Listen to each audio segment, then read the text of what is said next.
नमस्कार प्यारे विद्यार्थियों। आज हम राजनीति विज्ञान की जो विचारधारा की हमारी जो एक श्रृंखला चल रही है उसके अंदर आज अपन पढ़ेंगे आदर्शवाद के बारे में। इसके बारे में आदर्शवाद के बारे में, किसके बारे में? आदर्शवाद के बारे में। यानी हमारे जो राजनीतिक विचारधाराओं का जो कॉन्सेप्ट है उसके अंदर हमने इससे पूर्व पढ़ा था उदारवाद। अब आज अपन बात करेंगे आदर्शवाद के बारे में। दोस्तों, सबसे पहले जो है ये आदर्शवाद है, इसकी जो विकास की यात्रा है वो अपन को पढ़ना जरूरी है। विकास की यात्रा, विकास की यात्रा। अब इस विकास की यात्रा को शुरू करते हैं उससे पहले अपन को एक इस प्रकार की जो है राजनीतिक व्यवस्थाएं बनी है उनके इतिहास के बारे में जानना पड़ेगा।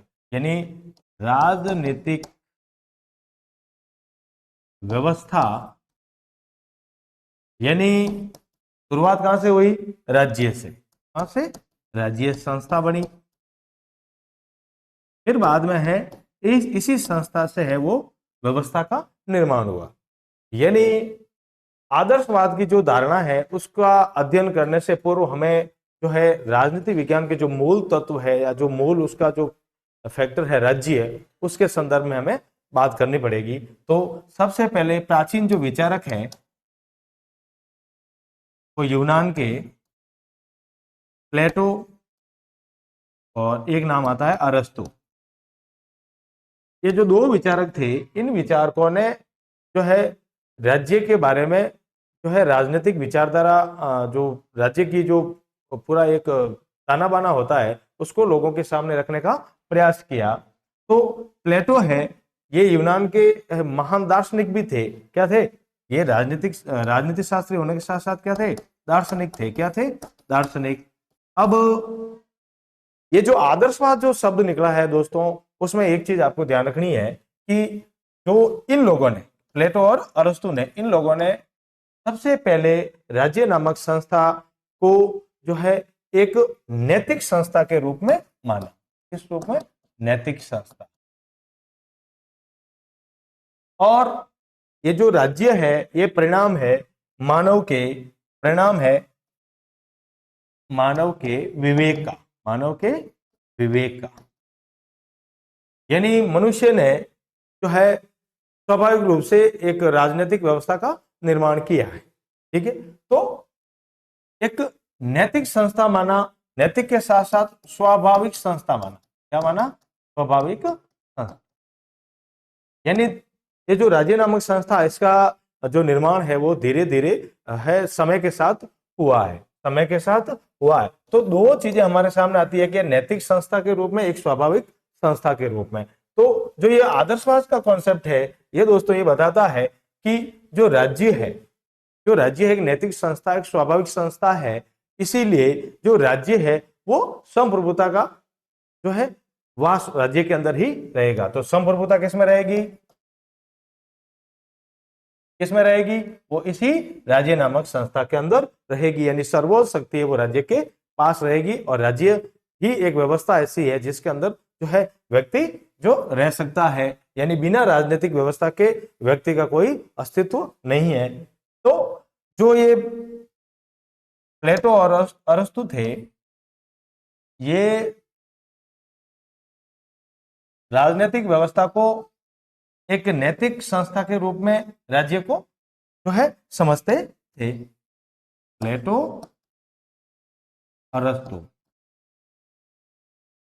अब इन लोगों ने कहा कि जो राज्य का निर्माण हुआ है वो लोगों की भलाई के लिए। तो राज्य संस्था बनी वो किसके लिए?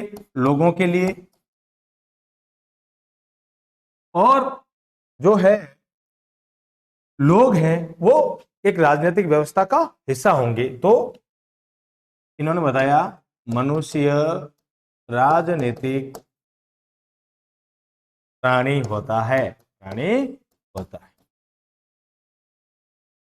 तो इन चीजों का जो है आदर्शवाद से क्या लेना देना है? तो लेना देना है दोस्तों वो ये है कि ये जो आदर्शवाद जो शब्द निकला है ये आपके नैतिकता का पर्याय है। नैतिकता, मूल्य अब ये नैतिकता और मूल्य आए कहां से? तो इनका जो जन्म है वो है, ये दार्शनिक विचार है। क्या है? दार्शनिक विचार। अब ये दार्शनिक विचार दोस्तों आए कहां से? तो इनकी जो उत्पत्ति हुई है वो धर्म से हुई। किससे हुई है? धर्म से। धर्म से दर्शन शास्त्र, दर्शन शास्त्र से नैतिकता, क्योंकि ये इसी के शब्द है, और इसी नैतिकता और मूल्यों को आदर्श रूप में मानकर एक आदर्शवाद की व्यवस्था का निर्माण हुआ है। आदर्शवाद की व्यवस्था का निर्माण हुआ। तो अब जो ये धर्म है, क्योंकि इससे जो राजनीतिक व्यवस्था का जो निर्माण हुआ था उसमें सबसे ज्यादा जो है राज्य नामक जो संस्था है, राज्य नामक जो संस्था है, इसके ऊपर सबसे ज्यादा जो प्रभाव था वो था धर्म का। यानी जो धर्म शास्त्री होते थे, धर्म शास्त्री या धर्म के जो ज्ञाता होते थे, वो राजनीतिक व्यवस्था को यानी राज्य को या राजा को जो प्रभावित करते थे, वो प्रत्यक्ष हो सकता है, अप्रत्यक्ष भी हो सकता है। तो वही धर्म। अब धर्म यहाँ क्या है? धर्म की परिभाषा, तो धर्म की परिभाषा इस रूप में थी कि जो कार्य सत्य या सही या उचित है वो धार्मिक है, वो धार्मिक है। यानी जो सत्य कार्य, जो सत्य बातें, जो है एक मॉरल के रूप में, एक आदर्श के रूप में जो बातें हैं वो सत्य है, जो उसको लेके चलती है, जो उचित है, जो व्यवस्थाओं के लिए बहुत जरूरी है, वो धर्म है। यानी उचित और अनुचित का ज्ञान, उचित और अनुचित का ज्ञान है, वो धर्म के रूप में सामने आया। इसी धर्म से फिर नैतिकता का निर्माण हुआ कि मनुष्य को है वो क्या चीजें करनी चाहिए, क्या चीजें नहीं करनी चाहिए। तो वो एक नैतिकता और मूल्यों के रूप में जो है राजनीतिक व्यवस्था में काम करने लगी। अब फिर यही नैतिकता राजा के लिए भी है कि राजा जो है क्या कार्य करेगा, क्या कार्य नहीं करेगा, या राजा को क्या कार्य करना चाहिए प्रजा के लिए, या जो प्रजा है उसका क्या कर्तव्य है। तो दोनों के कर्तव्य होगी, राजा और प्रजा दोनों के कर्तव्य निश्चित किए गए। किसके आधार पर? वो है नैतिकता और धर्म के आधार पर, धर्म और नैतिकता के आधार पर। तो जो ये आदर्शवाद की धारणा है वो दोस्तों यही बताती है कि जो राज्य है वो एक स्वाभाविक संस्था है, और स्वाभाविक संस्था के साथ साथ इस संस्था का जो है एक विकास के रूप में संस्था सामने आई है, और मनुष्य एक राजनीतिक और एक सामाजिक प्राणी होने के नाते उस व्यवस्था का अंग है। और जो है ये आदर्शवाद है वो एक ऐसी विचारधारा है जो राज्य के आदर्श को स्थापित करती है, या यूं कह सकते हैं एक राजा को क्या कार्य करना चाहिए या क्या कार्य नहीं करना चाहिए, वो है उन चीजों की जो है स्थापना दोस्तों, वो है इस आदर्शवाद का मुख्य उद्देश्य है। क्या है मुख्य उद्देश्य? तो बेसिक सी चीज अपन के सामने आई कि किस प्रकार से धर्म और नैतिकता है वो एक राज व्यवस्था को प्रभावित करते हैं, और प्लेटो और अरस्तु ने किस प्रकार से जो है इनको समझाने का प्रयास किया है। अब ये जो प्लेटो है ये बताता है कि जो राज्य का निर्माण हुआ है, राज्य का उद्भव ओक के वृक्ष या चट्टान पर न होकर, ओक के वृक्ष या चट्टान पर न होकर जो है यह मानव मस्तिष्क की उपज है, मानव बुद्धि की उपज है। यानी बुद्धि के उपज के रूप में जो है राज्य का निर्माण हुआ है, ये बात बताता है प्लेटो। और राजनीतिक, और आगे ये अरस्तु भी इसी चीज को आगे लेके चलते हैं कि एक जो व्यवस्था है उस व्यवस्था के अंदर एक व्यक्ति है जो राज व्यवस्था का हिस्सा होता है, वो जो है बिना राजनीतिक व्यवस्था नहीं रह सकता। तो व्यक्ति के लिए राजनीतिक व्यवस्था आवश्यक, लिए राजनीतिक व्यवस्था आवश्यक है, आवश्यक है। यानी प्लेटो और अरस्तु दोनों ये चीज स्थापित करने का प्रयास करते हैं, क्योंकि ये आदर्शवादी जो है विचारक है, तो ये बताने का प्रयास करते हैं कि बिना राज्य के व्यक्ति का और व्यक्ति के बिना राज्य का कोई अस्तित्व नहीं है, और राज्य एक स्वाभाविक संस्था, एक नैतिक संस्था है। इसीलिए राजा और प्रजा इन दोनों के लिए जो कर्तव्य है और जो कार्य है वो निश्चित कर दिए गए हैं। दोनों के लिए कार्य और कर्तव्य निश्चित कर दिए गए हैं। अब दोस्तों अपन इस आदर्शवाद के इतिहास को हमने पढ़ा। अब बात करते हैं कि ये आदर्शवाद जो है इसको अपन एक अर्थ के रूप में, एक परिभाषा के रूप में कैसे ले सकते हैं। अर्थ तो इसमें अपन कह सकते हैं एक ऐसी राजनीतिक व्यवस्था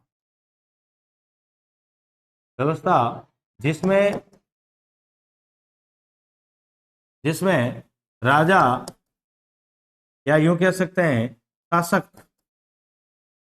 शासक व प्रजा दोनों उन आदर्शों से बंधे होंगे जो इन दोनों को जो है निर्देशित करते हैं। यानी शासक और जो प्रजा है, इन दोनों को एक आदर्श व्यवस्था के अंदर जो है, एक ऐसी व्यवस्था के अंदर जो है बांध के रखना या उसको निर्देशित करना, जिसमें है जो दोनों ही राजा और प्रजा दोनों ही अपने अपने कार्यों के लिए जो है वो